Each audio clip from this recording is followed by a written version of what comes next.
महाशिवरात्रीनिमित्त शिर्डीत साई दर्शनासाठी येणाऱ्या भाविकांसाठी साई प्रसादालयात साबुदाणा खिचडीचा महाप्रसाद देण्यात आलाय। खिचडीसाठी लागणाऱ्या 11 टनहून अधिक साहित्याचा वापर यासाठी करण्यात आलाय। साईबाबांच्या मूर्तीला कोट्यवधी रुपयांचे सोन्याचे दागिने आणि तुळशीमाळांचा साज चढवण्यात आला होता।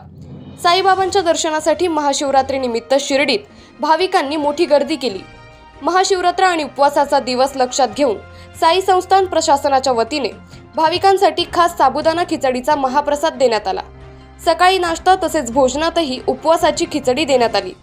उपवासानिमित्त साबुदाणा खिचडी, शेंगदाण्याची आमटी, बटाट्याचा शिरा असे पदार्थ ठेवण्यात आले। खिचडीचा प्रसाद बनवण्यासाठी 11 टनहून अधिक उपवासाच्या साहित्याचा वापर करण्यात आला। महाशिवरात्री आणि आषाढी एकादशी असं वर्षातून 2दा प्रसाद भोजनात उपवासाची खिचडी देण्यात येते। यावेळी शिर्डीला आलेले साई भक्त देखील खिचडीच्या महाप्रसादाचा आस्वाद घेत असतात। माझं नाव विजय, आम्ही पुण्यावरून आलेलो आहे आणि आज इथे साई संस्थानाने जे खिचडी आणि आमटी महाप्रसादाचं आयोजन केलेलं आहे तर हे खूपच छान आहे। सर्व ज्यांना उपवास आहे, महाशिवरात्रीनिमित्त जे साई बाबांचे दर्शन घ्यायला आलेले आहेत तर ते पण आनंद व्यक्त करत आहेत। खूप छान वाटतं आहे।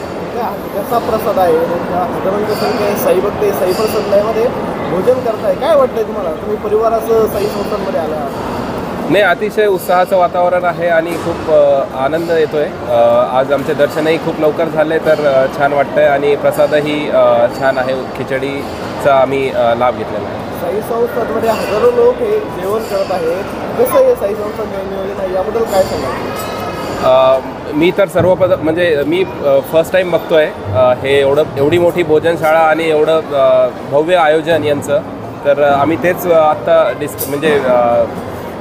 बोलत होतो की इतक्या मोठ्या पद्धतीने साई संस्थान इतकं भव्य आयोजन करत आहे तर खूप छान वाटतंय। खूपच आभार त्यांचे। प्रतिनिधी प्रदीप पाटील, एस न्यूज मराठी, शिर्डी, अहमदनगर।